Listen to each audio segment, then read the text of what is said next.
Steve Sarkisian took the old Texas narrative.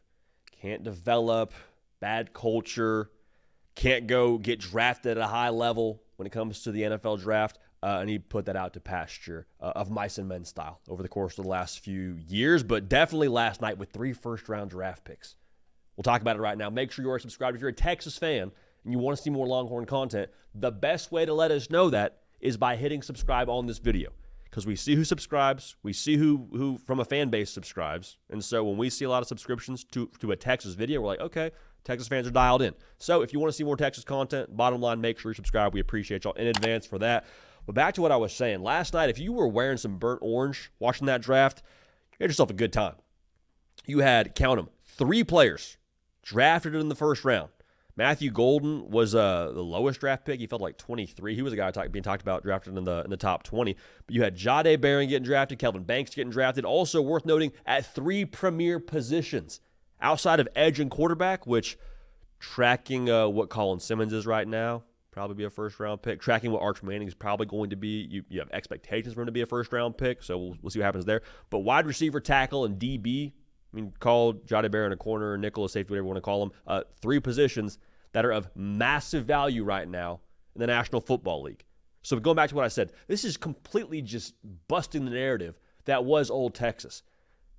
A great story that I think exemplifies this is Garrett Wilson spoke to this I want to say it was a couple of years ago he said this. Kid who was going to high school in Texas's backyard at Lake Travis.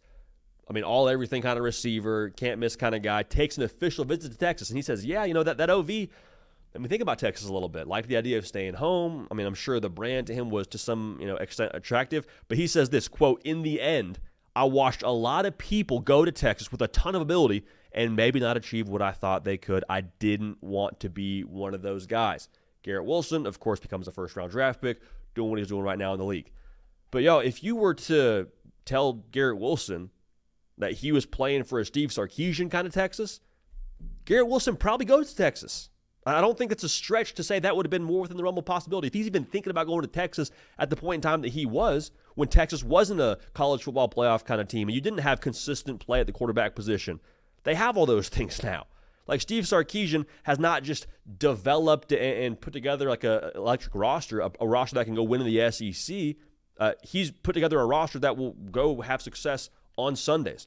Like there was a drought for a while there. I believe it was since 2015, before 2023, Texas had not had a first-round pick. There's a massive drought. That should never happen at Texas. And that Bijan Robinson draft, he goes in the first round. They have 5 guys drafted. Last year, 11 guys drafted. Last night, 3 dudes in the first round.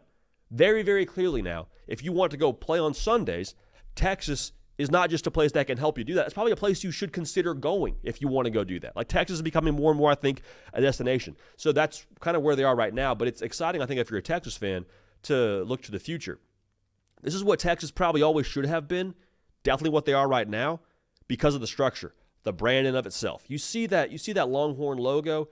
Doesn't matter if you're abroad. Doesn't matter if you're on the West Coast. You know what that is. You know who that is. I mean, the school that just goes by the state, the name of the state, to be called just Texas, not necessarily the University of all the time. When you refer to Texas, you refer to that Longhorn logo. I think that matters. Also, the in-state talent. Last night, of the 32 first-round draft picks, 6 of those dudes played their high school football in Texas. And so the point I'm trying to make here is this is only going to, I think, increase for Steve Sarkisian. This is only going to be something where we see more guys drafted in the first round out of Austin. And I think the way that Steve Sarkisian has revamped Texas, the way, like the process in which he did it, it reminds me a lot of Nick Saban, which sounds funny to say, but Steve Sarkisian, before he coached at Alabama and after he coached at Alabama, the way he put Texas together feels very Crimson Tide-ish, if you will. Like the culture, it's process-oriented, it's accountability, it is toughness, all those things. It's the trenches. You got quarterback play, which is kind of the Steve Sarkisian sprinkle on top, the development.